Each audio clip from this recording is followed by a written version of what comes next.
It's in the policy, I'm telling you.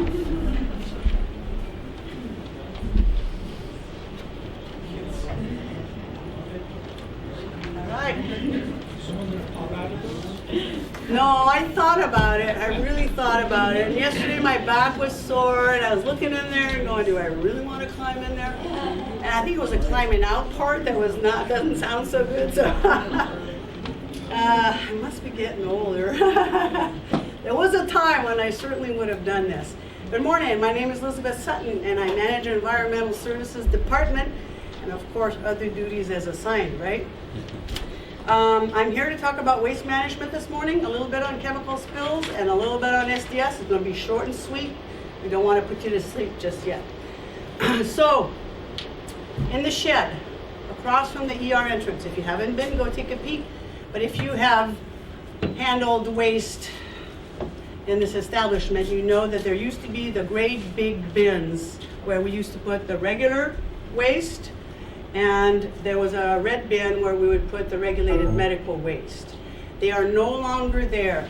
It was very impractical and the system didn't work very well, where we would stack the regular garbage in there because it was just easier and nicer than going outside. Then the maintenance department would not quite get to transferring that garbage, which is, you know, a lot of work when buzzers are going off and they're needed elsewhere. Really, that part of the process was not very productive.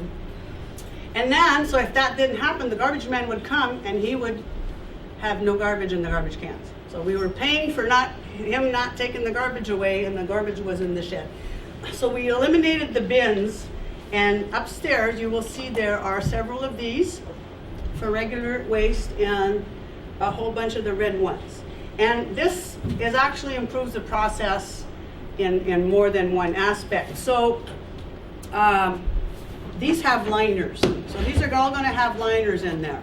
And you're going to put your regular waste in here, as many of you have used the one in the solid room. There's one in the solid room, and now the nice part about it is they used to bring it back and have to empty it. Now you just roll it to the shed. Oops, oops, oops.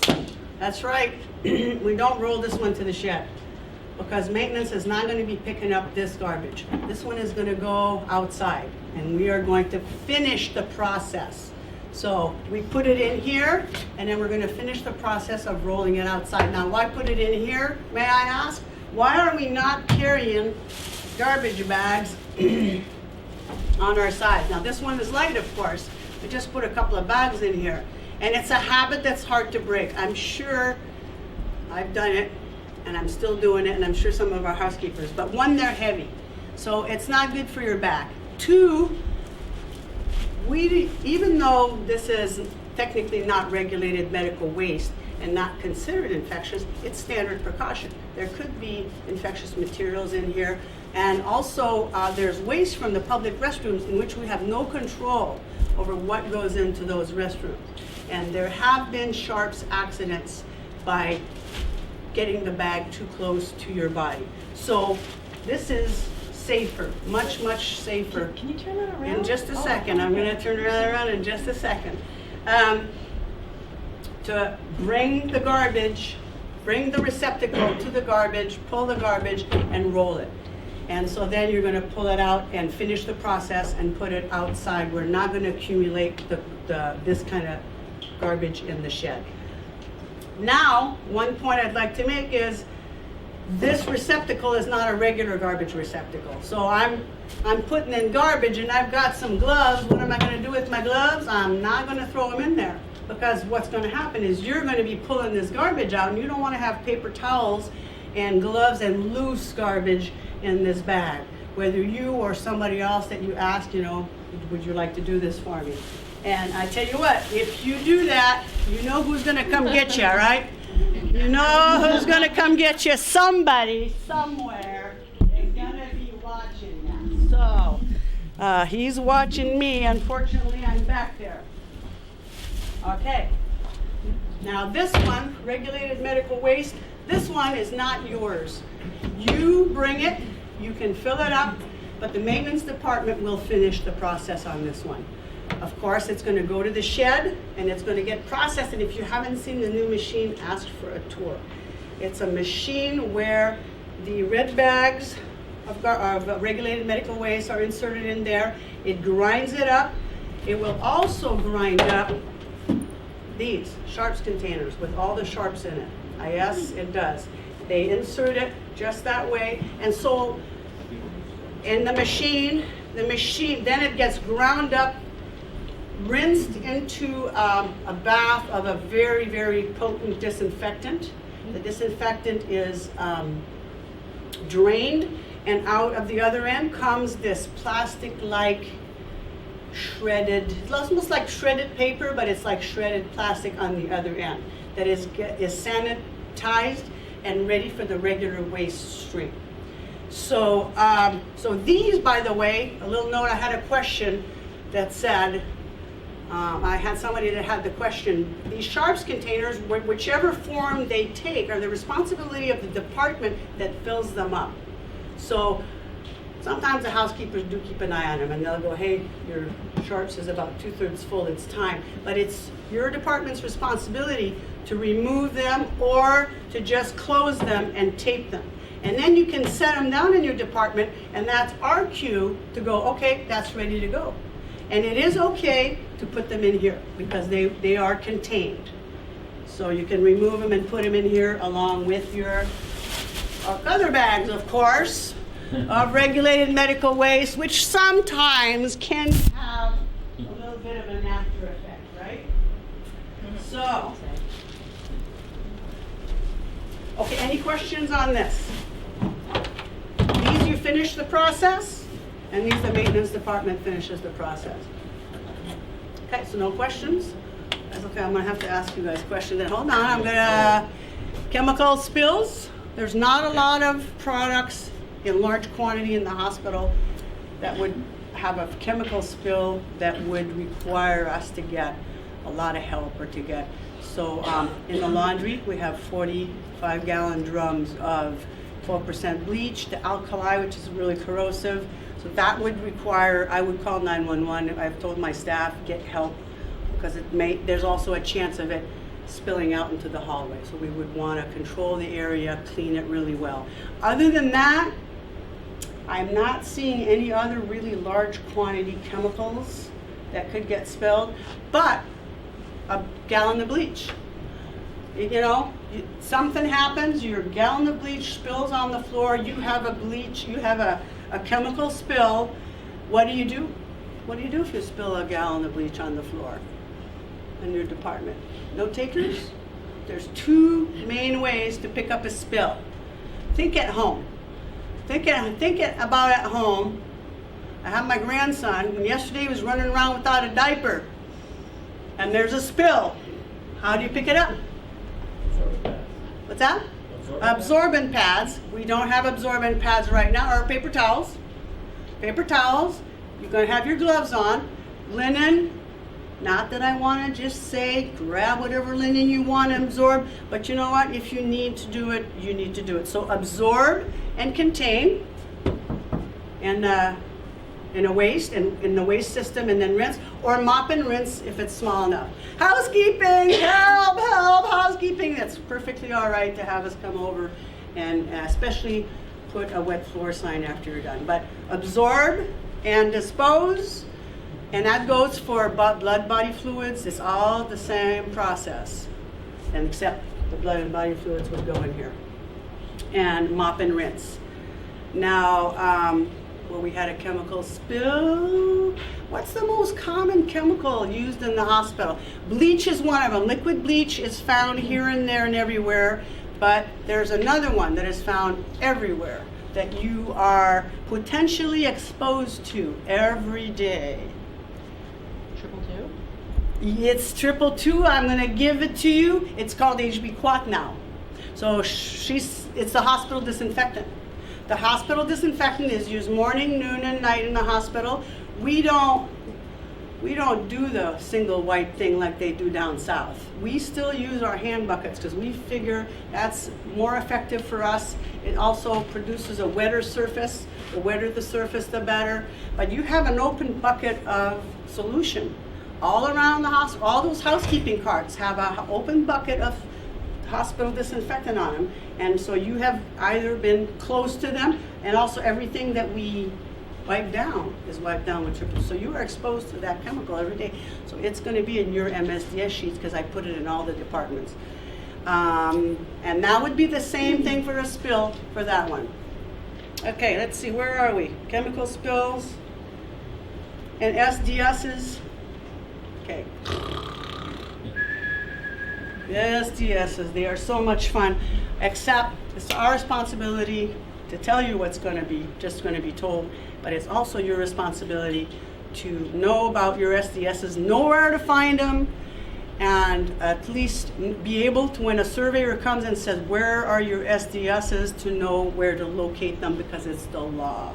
You need to know about your chemicals. And one thing, a little parenthesis here. If you work with chemicals on a daily basis, you know about your chemical. Have you read the, know about the hazards? I think we're pretty good around here. We do that. I have to work day and night and day with my staff because we work with them every day. We handle them every day in their situations. But read the labels. Read the labels on your chemical. There's a new system now, the globally harmonized system, that has these pictograms. These are universal pictograms anymore. So this one is health hazard. So I have these over there. They're online, OSHA. OSHA requires us to know, but these pictograms are now international, and SDSs are pretty much all the same format now because of that. They're required to be the same format all over the world so that we can recognize a health hazard wherever you are, a chemical that has a health hazard. And if you work with a chemical that is hazardous and you spill it or you splash it on yourself and you don't know what to do, we have failed. We have failed. You shouldn't have to run to the SDS to find all this information out. You should already know if you're working with a chemical. So where do we find the SDS? Which I say SDS, safety data sheet. They used to be MSDS, but we're going into the modern world now, and it's safety data sheets. Where do you find them? The internet.